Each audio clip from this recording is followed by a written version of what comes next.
राजधानी लखनऊ के निगोहा गांव में चल रही श्रीमद् भागवत महापुराण कथा में रविवार को भक्ति और आस्था का अद्भुत संगम देखने को मिला। कथा में काशी सुमेरु पीठाधीश्वर जगत गुरु शंकराचार्य श्री नरेंद्रानंद जी महाराज की पावन उपस्थिति ने कार्यक्रम को और अधिक गरिमामय बना दिया। कथा व्यास एवं कुंडली विशेषज्ञ आचार्य दुर्गेश अवस्थी ने भगवान श्री कृष्ण की विविध लीलाओं का भावपूर्ण वर्णन करते हुए श्रद्धालुओं को धर्म, सत्य और कर्तव्य के मार्ग पर चलने का संदेश दिया।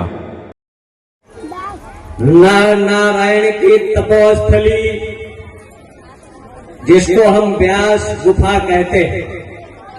जहां सरस्वती का अनेक छंदों में प्रवाहित होता है। गणेश जैसे बुद्धि के अधिष्ठात्री देवता जिसको अपनी लेखनी के माध्यम से लिपिबद्ध कर रहे हैं, ऐसे देवभूमि व्यास गुफा के ऊपर पहाड़ को दृश्य को अगर आप परिलक्षित हो तो आज भी वो पत्राकार व्यास की कृति परिलक्षित हो रही है। 4-6 घंटा या 1 हफ्ता वहां यम नियम अष्टांग योग की साधना करिए तो व्यास के वो शब्द ब्रह्म है जो प्रवाहमान वायुमंडल में प्रवाहित हो रहा। आज भी वहां ऐसे व्यास की कृति जो चित्त को शांति प्रदान करती है, जिसमें महीधर, श्रीधर,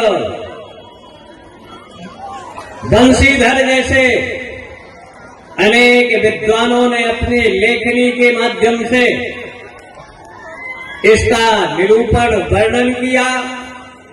और व्यवहारिक धरातल पर संशय में पड़ा हुआ जीव कि इस जन्म मृत्यु का आलिंगन वर्ण करते हुए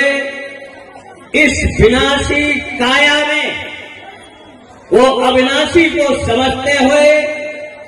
पंच तत्वों से निर्मित ये शरीर अंततः पंच तत्वों में ही इसका समापन विलय होता है और ये पंच तत्वों से निर्मित क्षित जल पावक गगन समीरा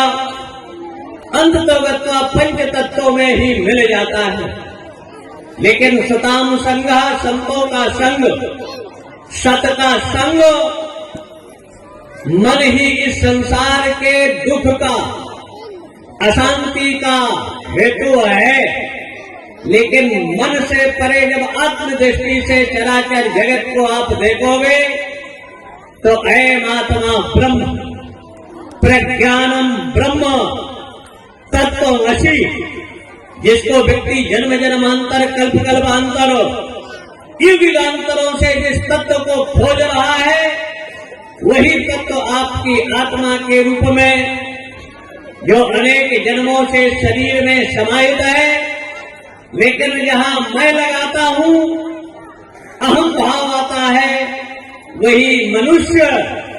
के दुख का आधार बनता है। मैं से परे जाकर आत्मा की दृष्टि से जब देखेंगे तो ईशावास्यमिदं सर्वं यत्किंचित् जगत्याम जगत, ये चराचर जगत उसी विराट स्वरूप परमात्मा का विवर्त रूप विराट रूप में चराचर जगत का दर्शन जीव जब करता है तो समाज से नफरत, हिंसा, घृणा, जिसका आधार भारतीय संस्कृति वसुधैव कुटुंबकम के रूप में है, तब समाज से नफरत, हिंसा, घृणा का वातावरण समाप्त होता है।